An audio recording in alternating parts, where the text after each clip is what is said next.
Martial universe के इस episode के स्टार्टिंग हमें उन लुटेरों को दिखाया जाता है जो लुटेरे भी समझ चुके थे अब उन सबको भागने के लिए यहाँ से कोई रास्ता मौजूद नहीं है और फिर वो सभी हार मानने के बारे में सोच लेते हैं। फिर वो जो सैफ होता है वहाँ पे फैंग बेंजी से कहने लगता है, मास्टर प्लीज मुझे माफ कर देना, मैंने ऐसा नहीं की, मुझसे जानबूझ के ये सब करवाया गया, मैं ऐसा नहीं करना चाहता था। तो उस पर्सन के बारे में हम अभी कुछ ज्यादा नहीं जानते। फिर उन लुटेरों का लीडर कहता है, मास्टर असल यहाँ पे उसने हमारी बॉडी के अंदर पॉइजन को इंजेक्ट कर दिया, उस पॉइजन का एंटीडोट हम तभी देंगे जब तक कि हम फैंग फैमिली के लीडर को किल नहीं कर देते। उस पर्सन के ऑर्डर के बगैर हम कुछ भी नहीं कर सकते और वैसे भी 1 हफ्ते के बाद हमारी मौत हो जाएगी इस पॉइजन की वजह से, यानी कि हमारी बॉडी के साथ साथ हमारी हार्ट भी एक्सप्लोर हो जाएगी। तो फैंग आओ को यकीन नहीं होता, वो एक पर्सन की बॉडी को चेक करते हुए कहता है, हाँ यह सच है, हाँ इन सभी को डेडली पॉइजन दिया गया है। फिर यह सुनकर मास्टर फैंग बेंजी कहता है, इन सभी चीजों के पीछे जो मास्टर माइंड वो पॉइजन मास्टर ही है, वो काफी ज्यादा ब्रूटल पर्सन। फिर फैंग आओ उस पर्सन से पूछता है, क्या तुम्हें पता है ये पॉइजन मास्टर कहाँ पे रहता है और उसकी असली आइडेंटिटी क्या है? तो वो पर्सन बोलता है, मुझे इसके बारे में कुछ भी नहीं पता, असल में इसके बारे में मेरे बॉस को ही पता है, वो वही पर्सन है जो कि पॉइजन मास्टर से मिला है। फिर मास्टर फैंग बेंजी के साथ यहाँ पे आया। फिर वो लड़की उन लुटेरों को लीडर के पास पहुँचते हुए कहती है, क्या तुम्हें पता है पॉइजन मास्टर कहाँ छुपा हुआ है? अगर तुम ये इन्फॉर्मेशन हमें देने के लिए तैयार हो तो हम शायद तुम्हारी बॉडी से पॉइजन को क्योर कर दे। फिर यह सुनने के बाद वो लुटेरा कहता है, तुम मेरी बॉडी से पॉइजन को क्योर क्यों ना कर दो, पर मैं तुम्हें ये बात कभी नहीं बताऊंगा, इससे अच्छा तो मैं मरना पसंद करूंगा। फिर हमें कुछ टाइम बाद दिखाया जाता है जहाँ पे वो लुटेरों का लीडर वो फैंगाओ और सभी को उस पॉइजन मास्टर के पास ले जा रहा होता है क्योंकि फैंगाओ ने उसकी अच्छी तरीके से पिटाई कर दी होती है। फिर वो कहता है, मास्टर मेरे पीछे पीछे आए, मैं आप सभी को पॉइजन मास्टर के पास छोड़ दूंगा। फिर कुछ टाइम बाद वो सभी एक कैब के सामने आ गए होते हैं। फिर वो लुटेरा कहता, असल में जो पॉइजन मास्टर वो उसी कैब के अंदर छुपा हुआ है, पर तुम लोग कैब के अंदर जाने के बाद ध्यान रखना कि कैब के अंदर कई सारे पॉइजन और इंसेक्ट भी मौजूद है जो कि किसी पर्सन को आसानी से किल कर सकते हैं। फिर उसके बाद फैंगाओ अपने दोस्तों से कहता है, यहाँ पे जितने भी सोल्जर्स हैं वो सभी कैब के बाहर रह लुटेरों को रोकने की कोशिश करना और तब तक हम जाकर पॉइजन मास्टर से निपटते हैं क्योंकि इन लुटेरों को ऊपर जरा सा भरोसा नहीं किया जा सकता क्योंकि ये सभी मिलकर हमारे ऊपर हमला कर सकते हैं। कैब के अंदर जाते टाइम वो लोग तो नॉर्मल रहते पर तभी उन सभी पे हमला हो जाता है जो कि पॉइजन स्मोक था, जिससे कि उन लोगों की हालत काफी ज्यादा खराब होने लगती है। फिर ये देखते हुए फैंगा तुरंत ही अपने हीलिंग पावर का इस्तेमाल करते एक सील को क्रिएट कर देता है। इसके बाद पॉइजन मास्टर उन सभी से कहता, तुम सभी यहाँ पे आ गए, यानी कि वो फैंग बेंजी को कह रहा, मैंने तुम्हारे लिए काफी टाइम तक इंतजार किया और मुझे जरा से भी उम्मीद नहीं थी कि तुम मुझसे निपटने के लिए किसी पर्सन की हेल्प मांगोगे। और जैसे ही पॉइजन अफोक खत्म होता वैसे ही फैंगाओ तुरंत अपने सील को डीएक्टिवेट कर देता। फिर तभी पॉइजन मास्टर जब उसको देखता है तो वो पूरी तरीके से शॉक हो चुका था क्योंकि यही वो पर्सन हो जो कि यांग फैमिली और हु फैमिली से मिलकर फैंग फैमिली के ऊपर हमला किया था। फिर फैंगाओ को देखने के बाद पॉइजन मास्टर भी गुस्सा हो गया था, यही वो फैंग फैमिली का पर्सन था, इसकी वजह से वो फैंग फैमिली को डिस्ट्रॉय नहीं कर पाया था। और फिर फैंगाओ से कहता है, तो फाइनली तुम हमारे सामने खुद ही आ गए तो हमारा काम और भी आसान हो चुका है। फिर उसके बाद वो तीनों मिलकर एक साथ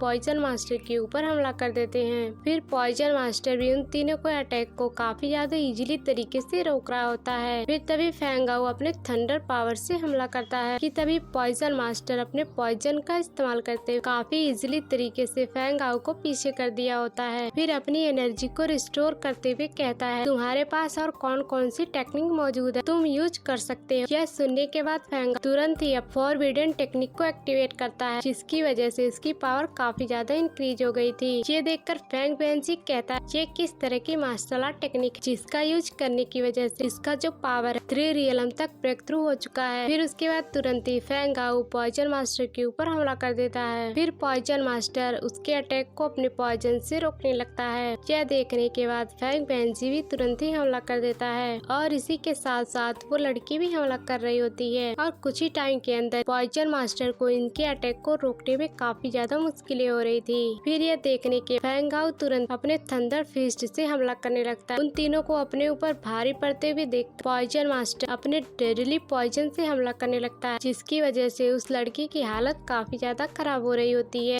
यह देखने के बाद फैंगाओ तुरंत ही एक शील्ड को क्रिएट करते हुए उन दोनों को सेव करता है। फिर उसके बाद पॉइजन अपने पॉइजन का इस्तेमाल करते पे एक स्नेक को क्रिएट करता है और फिर तुरंत ही हमला कर देता है। और इसके बाद उन तीनों की हालत काफी ज्यादा खराब हो चुकी होती है। फिर अब वो तीनों चाहकर भी पॉइजन मास्टर से फाइट नहीं कर सकते थे, पर फेंग हाउ ने अभी भी हार नहीं माना था। फिर उसके बाद master Frank Benji Feng how से कहता है, तुम तुरंत यहाँ से भाग जाओ, तुम्हें हमारे बारे में चिंता करने की जरूरत नहीं, तुम्हें हमारे लिए अपनी जान नहीं गंवाना चाहिए। फिर फेंग हाउ उन्हें बचाने के लिए वहीं पे खड़ा रहता है। फिर पॉइजन मास्टर कहता, मुझे उम्मीद नहीं थी तुम मेरी इतनी ज्यादा पावरफुल अटैक को झेल पाओगे, पर आज तुम्हारी मौत मेरे हाथों होने वाली है। और तभी वो अपने डेमोनिक पावर का इस्तेमाल करते हुए वहीं पे तुरंत डेमोनिक स्कर्ट को क्रिएट कर लेता है। और ये टेक्निक काफी ज्यादा पावरफुल थी और फिर इस टेक्निक का इस्तेमाल करते हुए वो तुरंत ही फेंग हाउ के ऊपर अटैक कर दिया होता है। फिर फेंग हाउ समझ जाता है इस अटैक को उसको रोकना काफी ज्यादा मुश्किल हो जाएगा, जहाँ तक कि उसकी मौत तुरंत ही हो सकती है। और वो तुरंत ही फेंग बेंजी और हुआंग से कहता है, आप दोनों अपनी बची हुई एनर्जी मेरे बॉडी के अंदर ट्रांसफर कर दो, तो शायद मैं स्टीवन मास्टर को हरा सकता हूँ। तुम दोनों मेरे ऊपर यकीन रखो। फिर ये सुनने के वो दोनों अपनी अपनी एनर्जी फेंग हाउ के बॉडी के अंदर ट्रांसफर करने लगते हैं, जिस वजह से फेंग हाउ की एनर्जी काफी ज्यादा बढ़ गई थी। इससे पहले कि फेंग हाउ अपनी पूरी एनर्जी को रिस्टोर कर पाता कि तभी पॉइजन मास्टर का बुआट से टकरा जाता है, पर फेंग हाउ उस अटैक को डॉज कर लिया था। और फिर फेंग अपनी टाइगर के टेक्निक का इस्तेमाल करते हुए पॉइजन मास्टर की तरफ आगे बढ़ता है। फिर तभी पॉइजन मास्टर अपने डेमोनिक स्कल से उसके ऊपर हमला करता है, पर फेंग हाउ उसके अटैक को रोकते हुए उसकी तरफ आगे बढ़ने लगता है कि तभी पॉइजन मास्टर अपने अटैक से फेंग हाउ को रोकने की कोशिश करता है, पर वो काफी सारी कोशिश के बाद ऐसा नहीं कर पाता। और फिर वो अपने हाथों से फेंग हाउ को रोकने की कोशिश करता है, पर वो फेंग हाउ को नहीं रोक पाता। और फिर वो अपनी फुल स्ट्रेंथ का इस्तेमाल करता है। फाइनली उसे डेडली तरीके से हिट कर दिया होता है। इस अटैक को झेलने के बाद पॉइजन मास्टर की हालत काफी ज्यादा खराब हो चुकी थी और उसी के साथ साथ उसके फेस पे जो मास्क था वो भी हट गया था। फेंग हाउ जैसे उसके फेस को देख तो वो शॉक हो चुका था। ये तो एक लड़की,